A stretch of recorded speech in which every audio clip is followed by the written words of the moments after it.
سلما نے گھر کا سامان بیچ کر رفیق کو کچھ پیسے دیے اور کہا رمضان میں سموسوں کی ریڑھی لگا لو تاکہ رمضان اچھا گزر جائے۔ پہلے دن جب اس نے ریڑھی لگائی تو پیچھے والے حاجی صاحب نے اس کی ریڑھی الٹا دی اور سارا سامان خراب ہو گیا اور بولا نکلو یہاں سے، مجھے افطاری کے لیے یہاں دسترخوان لگانا ہے۔ رفیق سامان اٹھا کر سائڈ پر ہو گیا اور تھوڑی دیر بعد وہاں حاجی صاحب نے دسترخوان لگوایا اور جب لوگوں کے سامنے افطاری رکھی تو اچانک حاجی صاحب کے پسینے چھوٹ گئے۔ رفیق نے سارے سموسے دسترخوان پر پھینکے اور یہ لو کچھ پیسے، بازار جا کر سموسے بنانے کا سامان لے آؤ۔ ایسا کرو اس رمضان میں سموسوں کی ریڑھی لگا لو، میں نے سنا ہے اچھی خاصی بچت ہو جاتی ہے، اور نہیں تو کم از کم گھر کا خرچ ہی چل نکلے گا۔ سحری اور افطاری کے لیے کچھ راشن آ جائے گا تو بچے بھی آرام سے روزہ رکھ لیں گے۔ سلما نے گھر کا کچھ پرانا سامان بیچ دیا اور کچھ پیسے ادھار پکڑ لیے تھے۔ جب چند ہزار روپے اکٹھے ہو گئے تو اس نے وہ پیسے لا کر رفیق کے ہاتھ میں رکھے اور سموسوں کی ریڑھی لگانے کا مشورہ دیا۔ رفیق کے دل کو بھی یہ بات لگی تھی۔ اس نے بھی لوگوں سے سن رکھا تھا کہ رمضان میں سموسے بیچنے سے اچھی آمدن ہو جاتی ہے۔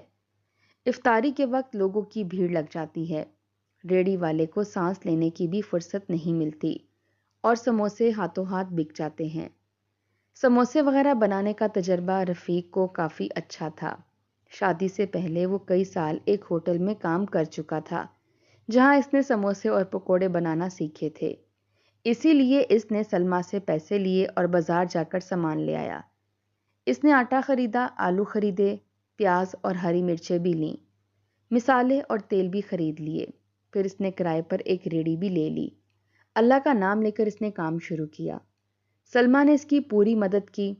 اس نے آٹا گوندھا، آلو ابالے، پیاز اور ہری مرچیں کاٹیں، پھر دونوں مل کر سموسوں کا مسالہ بنانے لگے۔ کچن میں مسالوں کی خوشبو پھیل گئی تھی۔ سلما بار بار ہاتھ دھو کر کام کر رہی تھی تاکہ ہر چیز صاف ستھری رہے۔ اس نے بڑی محنت اور محبت سے آلو اور مسالے کو اچھی طرح سے بھونا تاکہ ذائقہ بہترین بن سکے۔ رفیق بھی پوری توجہ سے کام کر رہا تھا۔ وہ آٹے کی چھوٹی چھوٹی پوریاں بنا کر انہیں سموسوں کی شکل دے رہا تھا۔ پھر سلما احتیاط سے ان میں مسالہ بھر دیتی۔ کچھ ہی دیر میں ایک بڑی تھال سموسوں سے بھر گئی۔ دونوں میاں بیوی کی آنکھوں میں امید کی ایک روشنی جھلک رہی تھی۔ انہیں لگ رہا تھا کہ شاید یہی محنت ان کے حالات بدلنے کا سبب بن جائے۔ جب سموسے بن کر تیار ہو گئے تو رفیق نے ایک سموسہ گرم تیل میں ڈال کر فرائی کیا۔ تیل میں پڑتے ہی سموسے کی خوشبو پورے کمرے میں پھیل گئی۔ سنہرے رنگ کا سموسہ جب تیل سے نکلا تو دیکھنے میں ہی بہت مزیدار لگ رہا تھا۔ رفیق نے احتیاط سے اسے توڑا اور ایک نوالا کھا کر دیکھا۔ اس کے چہرے پر فوراً مسکراہٹ آ گئی۔ اس نے خوشی سے کہا، سلما، اس سموسے میں ویسی ہی خوشبو آ رہی ہے جیسی میری اماں کے ہاتھوں کے سموسوں میں آیا کرتی تھی۔ رفیق جب بھی دل سے سلما کی تعریف کرتا تھا تو زیادہ تر مثال اپنی ماں کی ہی دیتا تھا۔ اس کے منہ سے اماں کی مثال سن کر سلما ہمیشہ مسکرا دیتی تھی، کیونکہ وہ جانتی تھی کہ رفیق دل سے تعریف کر رہا ہے۔ اس نے بھی سموسے کا ایک چھوٹا سا ٹکڑا چکھا اور مطمئن ہو کر سر ہلا دیا۔ پھر دونوں نے جلدی جلدی باقی سموسے بھی تیار کیے اور ریڑھی پر سارا سامان سجا دیا۔ ایک طرف کچا سامان رکھا گیا اور دوسری طرف فرائی کرنے کا انتظام کیا گیا۔ چٹنی کے لیے ہری مرچ اور دھنیا بھی پیس کر رکھ لیا گیا تھا تاکہ گاہکوں کو مزیدار چٹنی کے ساتھ سموسے دیے جائیں۔ رفیق نے سارا سامان ریڑھی پر ترتیب سے رکھا اور سلما سے دعا کرنے کو کہا۔ سلما نے ہاتھ اٹھا کر اللہ سے دعا مانگی کہ یا اللہ، ہمارے رزق میں برکت ڈال دے اور ہماری محنت کو قبول فرما لے۔ رفیق نے بھی آمین کہا اور ریڑھی کو دھکیلتے ہوئے گھر سے نکل آیا۔ راستے میں اس کا ہمسایہ سجاد اسے ریڑھی پر سموسے لے جاتے ہوئے دیکھ کر رک گیا۔ اس کے چہرے پر ایک عجیب سی مسکراہٹ تھی۔ اس نے رفیق کا مذاق اڑانا شروع کر دیا۔ وہ طنزیہ انداز میں باتیں کرنے لگا اور کہنے لگا کہ آج کل بڑے کاروباری بن گئے ہو۔ رفیق نے اس کی باتوں پر کوئی توجہ نہ دی اور خاموشی سے ریڑھی آگے بڑھاتا رہا۔ سجاد مسلسل ہنستا اور طنزیہ جملے بولتا جا رہا تھا، لیکن رفیق نے سر جھٹک کر خود کو خاموش رکھا۔ اس کے دل میں صرف ایک ہی خیال تھا کہ وہ کسی طرح اپنا کام شروع کرے اور گھر والوں کے لیے رزق کمائے۔ جب سجاد نے دیکھا کہ رفیق بنا جواب دیے ایک گلی کے آخری سرے تک پہنچ گیا ہے تو اس کے دماغ میں ایک اور شرارت آ گئی۔ اس نے اپنے پالتو کتے کو رفیق کے پیچھے لگا دیا۔ کتا بھونکتا ہوا تیزی سے رفیق کی طرف لپکا۔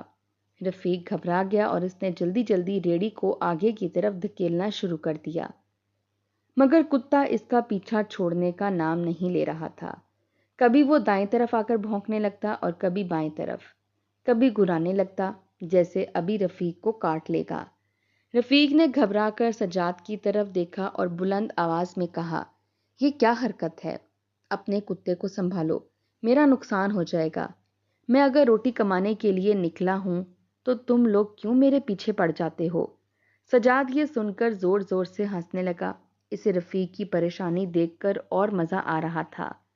وہ تالی بجا کر کہکے لگا رہا تھا، لیکن اتنے میں پڑوس میں رہنے والے اکرم بابا اپنے گھر سے باہر نکل آئے۔ انہوں نے یہ سارا منظر دیکھا تو سخت ناراض ہو گئے۔ انہوں نے سجاد کو ڈانٹا اور کہا کہ کسی محنت کرنے والے کا مذاق اڑانا بہت بری بات ہے۔ اکرم بابا کی ڈانٹ سن کر سجاد نے ہنستے ہوئے اپنے کتے کو پیچھے ہٹا لیا۔ کتا بھی بھونکتا ہوا واپس چلا گیا۔ رفیق نے سکھ کا سانس لیا اور اکرم بابا کا شکریہ ادا کیا۔ پھر وہ ریڑھی لے کر آہستہ آہستہ آگے بڑھ گیا۔ اس کے دل میں ایک عجیب سی دعا تھی کہ یا اللہ، آج کا دن خیر سے گزر جائے۔ آج تو نے بار بار بچا لیا، ورنہ اچھا خاصا نقصان ہو جاتا۔ ادھار کے پیسے بھی شاید نہ اتار پاتا۔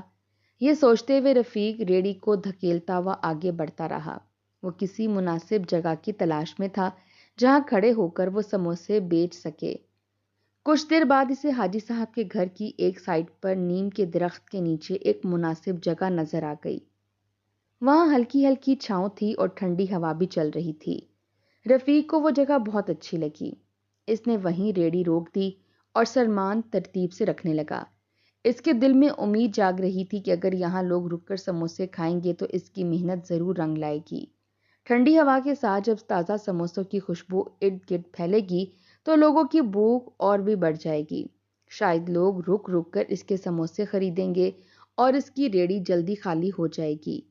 رفیق نے آسمان کی طرف دیکھا اور دل ہی دل میں دعا کی کہ یا اللہ، آج کے دن کو میرے لیے آسان بنا دے۔ پھر اس نے چولہا جلایا اور پہلے سموسے تیل میں ڈال دیے۔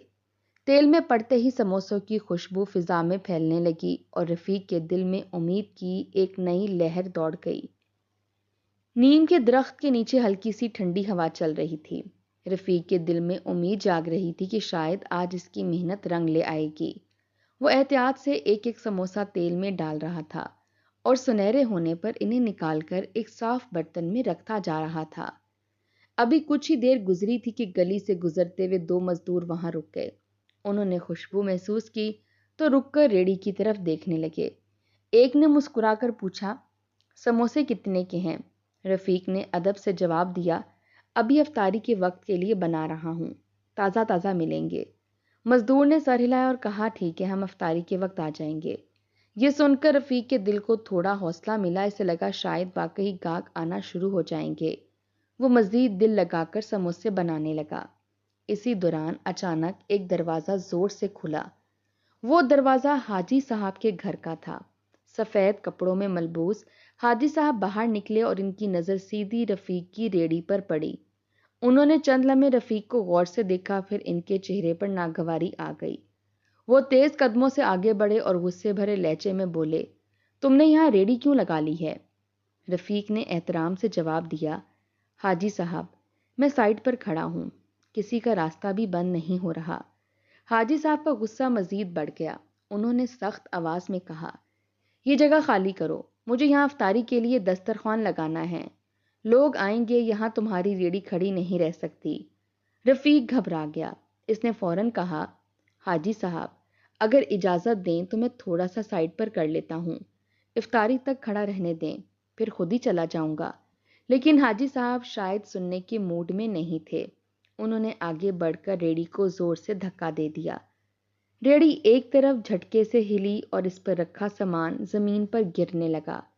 ایک برتن لڑک کر نیچے جا گرا، کچھ کچے سموسے مٹی میں جا گرے اور چند فرائی کیے ہوئے سموسے بھی زمین پر بکھر گئے۔ یہ منظر دیکھ کر رفیق کے قدم جیسے زمین میں جم گئے۔ اس کی آنکھوں کے سامنے اس کی ساری محنت بکھر گئی تھی۔ اس نے جلدی سے جھک کر اپنا سامان اٹھانا شروع کر دیا۔ اس کے ہاتھ مٹی سے بھر گئے تھے مگر وہ خاموشی سے ہر چیز سمیٹ رہا تھا۔ حاجی صاحب نے غصے میں کہا، میں نے کہا تھا نا، یہاں سے نکل جاؤ، مجھے یہاں لوگوں کے لیے افطاری کا انتظام کرنا ہے۔ رفیق نے سر جھکا لیا اور آہستہ سے کہا، جی ٹھیک ہے۔ وہ اپنی ریڑھی کو دھکیل کر تھوڑا سا دور لے گیا اور گلی کے کونے میں سائڈ پر کھڑا ہو گیا۔ وہ خاموشی سے اپنے گرے ہوئے سموسوں کو دیکھ رہا تھا۔ کچھ سموسے مٹی سے بھر گئے تھے اور اب انہیں بیچنا ممکن نہیں تھا۔ اس کا دل بیٹھنے لگا۔ آج اس کا پہلا دن تھا اور یہ حال ہو گیا تھا، لیکن اس نے ہمت نہیں ہاری۔ اس نے جو سموسے بچ گئے تھے انہیں صاف برتن میں رکھ دیا اور چولہا دوبارہ جلانے لگا۔ اس کے دل میں ایک ہی دعا تھی کہ یا اللہ، میری محنت ضائع نہ ہونے دینا۔ ادھر حاجی صاحب کے گھر کے سامنے چہل پہل بڑھنے لگی۔ چند نوجوان بڑے بڑے دسترخوان اٹھا کر لے آئے۔ انہوں نے زمین پر چٹائیاں بچھائیں اور لمبا سا دسترخوان لگا دیا۔ تھوڑی دیر میں پانی کے کولر بھی رکھ دیے گئے۔ پھر بڑے بڑے برتنوں میں فروٹ چاٹ اور پکوڑے بھی لائے گئے۔ محلے کے لوگ بھی آہستہ آہستہ وہاں جمع ہونے لگے۔ کوئی کہہ رہا تھا کہ حاجی صاحب ہر سال بڑا دسترخوان لگاتے ہیں۔ کوئی ان کی تعریف کر رہا تھا کہ دیکھو کتنے سخی آدمی ہیں۔ رفیق سائٹ پر کھڑا یہ سب دیکھ رہا تھا۔ اس کے دل میں عجیب سا احساس تھا۔ وہ سوچ رہا تھا کہ شاید یہی دنیا کا طریقہ ہے۔ کچھ لوگ دوسروں کا دل دکھا کر بھی عزت پاتے ہیں۔ اس نے آہستہ سے دوبارہ سموسے تیل میں ڈال دیے۔ تیل میں پڑتے ہی خوشبو پھر سے فضا میں پھیلنے لگی۔ اسی دوران گلی کے چند بچے وہاں آ گئے۔ وہ ریڑھی کے قریب کھڑے ہو کر سموسوں کو غور سے دیکھنے لگے۔ ایک بچے نے آہستہ سے پوچھا، انکل یہ سموسے کب ملیں گے؟ رفیق نے مسکرا کر کہا، افطاری کے وقت۔ بچے خوش ہو گئے اور کہنے لگے، ہم بھی افطاری میں یہی کھائیں گے۔ ان بچوں کی معصوم بات سن کر رفیق کے چہرے پر ہلکی سی مسکراہٹ آ گئی۔ اس کے دل کو کچھ تسلی ملی۔ ادھر دسترخوان پر کھانے کی چیزیں بڑھتی جا رہی تھیں، کھجوریں رکھی جا رہی تھیں، شربت کے گلاس بھرے جا رہے تھے، لوگ آ کر بیٹھنے لگے تھے۔ حاجی صاحب بھی بڑے فخر سے دسترخوان کے قریب کھڑے ہو کر سب کو ہدایات دے رہے تھے۔ وہ بار بار کہہ رہے تھے کہ سب لوگوں کو آرام سے بٹھاؤ اور ہر چیز ٹھیک طرح رکھو۔ افطاری کا وقت قریب آ رہا تھا۔ فضا میں ایک عجیب سی بے چینی پھیل رہی تھی۔ ہر کوئی اذان کا انتظار کر رہا تھا۔ اسی دوران اچانک حاجی صاحب کے چہرے کا رنگ بدلنے لگا۔ ان کے ماتھے پر پسینہ نمودار ہو گیا۔ انہوں نے بے چینی سے اپنا رومال نکالا اور ماتھا صاف کرنے لگے۔ پہلے تو کسی نے خاص توجہ نہ دی، سب لوگ یہی سمجھے کہ شاید گرمی کی وجہ سے ایسا ہو رہا ہے۔ لیکن کچھ ہی لمحوں بعد حاجی صاحب کی حالت مزید خراب ہونے لگی۔ ان کے ہاتھ کانپنے لگے، ان کی سانس تیز ہو گئی۔ قریب بیٹھے ایک شخص نے حیرت سے پوچھا، حاجی صاحب خیریت ہے؟ حاجی صاحب نے جواب دینے کی کوشش کی لیکن ان کی آواز بھاری ہو گئی تھی۔ وہ بے چینی سے ادھر ادھر دیکھنے لگے۔ یہ منظر دیکھ کر کچھ لوگ گھبرا گئے۔ کوئی پانی لانے کے لیے اٹھا، کوئی انہیں پنکھا جھلنے لگا۔ رفیق بھی دور سے یہ سب دیکھ رہا تھا۔ اس کے ہاتھ میں ابھی ابھی تلے ہوئے چند گرم سموسے تھے اور وہ حیرانی سے اس منظر کو دیکھ رہا تھا۔ اس کے دل میں ایک عجیب سی کشمکش پیدا ہو رہی تھی۔ ابھی کچھ دیر پہلے اسی آدمی نے اس کا نقصان کیا تھا اور اب وہ مشکل میں دکھائی دے رہا تھا۔ رفیق خاموش کھڑا رہا، سب کچھ دیکھتا رہا اور گلی کا ماحول ایک دم بدل سا گیا۔ لوگ آپس میں سرگوشیاں کرنے لگے اور دسترخوان کے گرد ایک عجیب سی بے چینی پھیلنے لگی۔ لوگ ایک دوسرے کی طرف دیکھ رہے تھے اور سمجھ نہیں پا رہے تھے کہ اچانک حاجی صاحب کو کیا ہو گیا ہے۔ ابھی چند لمحے پہلے تک تو وہ بڑے فخر سے سب کو ہدایات دے رہے تھے، لیکن اب ان کے ماتھے پر پسینہ بہہ رہا تھا اور سانس تیز ہو چکی تھی۔ وہ بار بار اپنا سینہ تھام رہے تھے، جیسے اندر کوئی گھبراہٹ سی پیدا ہو رہی ہو۔ قریب بیٹھے ایک آدمی نے فوراً پانی کا گلاس اٹھا کر ان کی طرف بڑھایا۔ کسی نے کہا شاید بلڈ پریشر بڑھ گیا ہے۔ ایک اور شخص جلدی سے پنکھا جھلنے لگا۔ کچھ لوگ گھبرا کر کھڑے ہو گئے اور کوئی کہنے لگا کسی ڈاکٹر کو بلاؤ۔ رفیق سائڈ پر اپنی ریڑھی کے پاس کھڑا یہ سب منظر دیکھ رہا تھا۔ اس کے دل میں عجیب سی کیفیت پیدا ہو گئی۔ ابھی کچھ دیر پہلے یہی حاجی صاحب اس کی ریڑھی الٹ کر اس کی ساری محنت مٹی میں ملا گئے تھے۔ اس کے سموسے زمین پر گر گئے تھے اور اس کا دل ٹوٹ گیا تھا۔ مگر اب جب اس نے حاجی صاحب کو اس حالت میں دیکھا تو اس کے دل میں غصے کی بجائے ہمدردی پیدا ہو گئی۔ اس نے ریڑھی پر رکھے برتن کی طرف دیکھا۔ اس میں ابھی بھی چند تازہ سموسے موجود تھے جو اس نے تھوڑی دیر پہلے فرائی کیے تھے۔ ان سے اب بھی ہلکی ہلکی خوشبو اٹھ رہی تھی۔ ادھر دسترخوان کے گرد بیٹھے لوگ بے چینی سے اذان کا انتظار کر رہے تھے۔ کچھ لوگ حاجی صاحب کی حالت دیکھ کر پریشان تھے اور کچھ لوگ خاموشی سے ایک دوسرے کو دیکھ رہے تھے۔ فضا میں ایک عجیب سا سکوت چھا گیا تھا۔ اچانک مسجد سے اذان کی آواز بلند ہو گئی۔ اللہ اکبر کی صدا گلی میں گونجنے لگی۔ سب لوگ روزہ افطار کرنے کے لیے تیار ہو گئے، مگر حاجی صاحب کی حالت دیکھ کر کوئی بھی ہاتھ بڑھانے کی ہمت نہیں کر رہا تھا۔ اسی لمحے رفیق نے ایک گہرا سانس لیا۔ اس نے ریڑھی سے برتن اٹھایا اور سیدھا دسترخوان کی طرف چل پڑا۔ لوگ حیرت سے اسے دیکھنے لگے۔ وہ آہستہ آہستہ قدم بڑھاتا ہوا دسترخوان کے قریب پہنچا۔ رفیق نے وہ سارے سموسے دسترخوان پر رکھ دیے۔ اس نے کسی سے کچھ نہیں کہا، بس خاموشی سے برتن رکھ کر ایک طرف کھڑا ہو گیا۔ چند لوگوں نے حیرت سے اس کی طرف دیکھا۔ ایک آدمی بولا، یہ تو وہی لڑکا ہے جس کی ریڑھی ابھی کچھ دیر پہلے الٹ گئی تھی۔ ایک اور شخص نے آہستہ سے کہا، ہاں یہی ہے، اس کے سموسے تو زمین پر گر گئے تھے۔ یہ باتیں سن کر حاجی صاحب نے آہستہ آہستہ سر اٹھایا۔ ان کی نظریں رفیق پر پڑیں۔ ان کی آنکھوں میں حیرت اور شرمندگی دونوں صاف نظر آ رہے تھے۔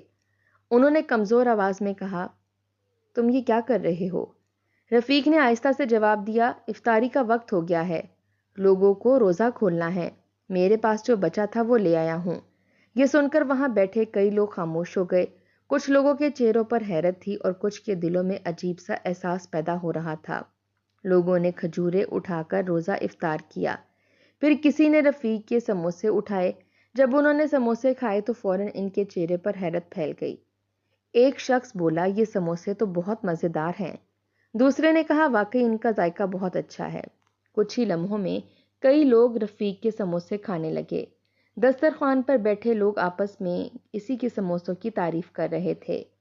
حاجی صاحب خاموش بیٹھے یہ سب دیکھ رہے تھے۔ ان کے چہرے پر اب پسینے کے ساتھ ساتھ شرمندگی بھی واضح تھی۔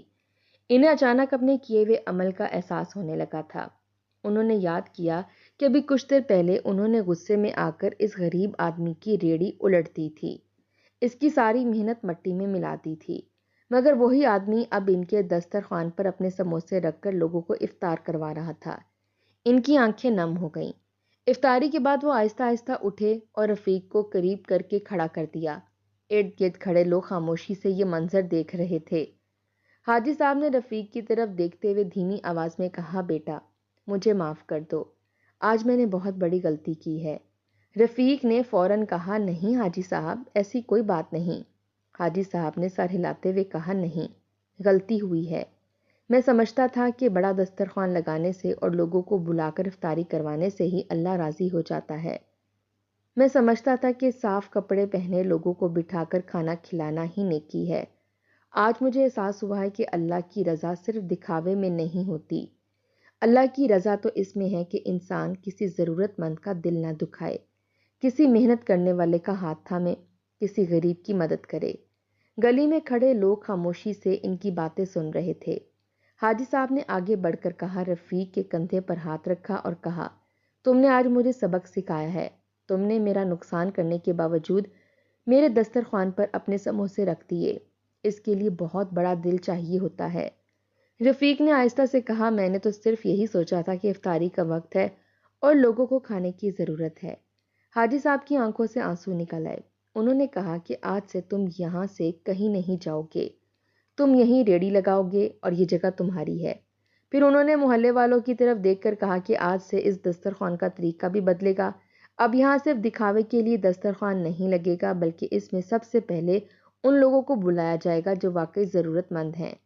اصل نیکی صرف دکھاوے اور نام کے لیے کیے گئے کاموں میں نہیں ہوتی، بلکہ نیکی دل کی نرمی اور انسانیت میں چھپی ہوتی ہے۔ اگر کوئی شخص بڑے بڑے دسترخوان لگا کر لوگوں کو کھانا کھلائے لیکن کسی غریب یا محنت کرنے والے کا دل دکھا دے تو اس عمل میں اللہ کی رضا نہیں ہوتی۔ اللہ تعالیٰ کو وہ انسان زیادہ پسند ہے جو عاجزی اختیار کرے اور دوسروں کے دکھ درد کو سمجھے۔